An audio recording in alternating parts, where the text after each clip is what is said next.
Kumusta po ba mga kaibigan? Alam niyo po ba na sa sobrang taas ng mga bilihin ngayon, makakakain po tayo ng murang mga pagkain, matipid, masustansya, at mabilis iluto mga kaibigan. At napakadali lamang po, very cheap, very quick to cook, at very healthy to our body. It gives a lot of vitamins, good benefits to our body. Talbos ng kamuti, sweet potato leaves. So there you are. Naghimay po tayo ng talbos ng kamuti na 2 tali. It cost only 15 pesos. Tapos yung pinaghimayan, don't forget, ilagay natin sa ating compost area para pampataba natin sa ating mga pananim na mga gulay, kasi mas maganda po yung organic, walang mga chemicals. Kaya wag niyo pong kalilimutan, lagi pong lalagyan niya ng lupa pagkatapos lagyan ng mga nabubulok na gulay. So there you are, wag niyong kalimutan hugasan ng maigi. Tapos after hugasan, after you wash it, ibabad natin ng mga 20 to 30 minutes para kung anumang chemicals meron or dumi, matatanggal habang tayo nagpe-prepare, maghiwa ng mga ingredients.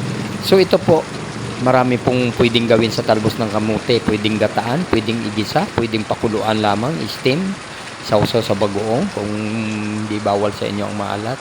Napakadali po nito at saka napaka-healthy. Ito po ang karamihang pagkain ng mga nasa probinsya at liblib na lugar. Kasi napakadali iluto at talaga nagpapahaba ng buhay mga kaibigan.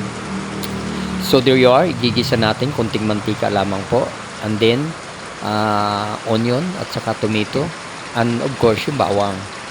Lagi unahin natin ang bawang at saka sibuyas. Pag mabango na siya, saka natin ilalagay ang tomato, and then ilalagay na natin agad ang talbos ng kamote. Tapos timplahan na po natin kung ano na ang gusto natin ihalo, kung anong gusto natin itimpla.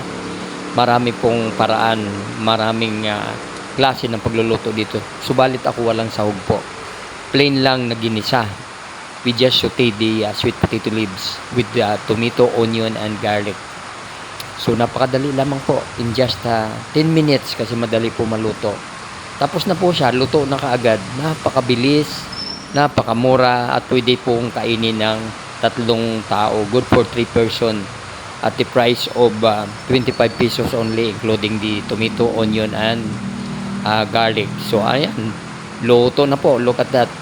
Pag iluluto natin 10 minutes lang para hindi malata yung gulay, para mas healthy siya, may mga vitamina pa na makukuha ang ating katawan, at saka maganda po to, fiber, napakaganda. Kung kayo may problema sa constipation, laging kumain ng mga ganitong klaseng pagkain ng mga vegetable para mawala ang problema. Okay mga kaibigan, again, I wanna say thank you for watching, at kain-kain, join me mga friends, kain po tayo, sama-sama tayong kumain. Pwede niyong partneran to ng tuyo, daing, or pritong isda. Napakadami pong pwedeng i-partner natin. Pero ako solo lamang po. Ganito lang po para healthy.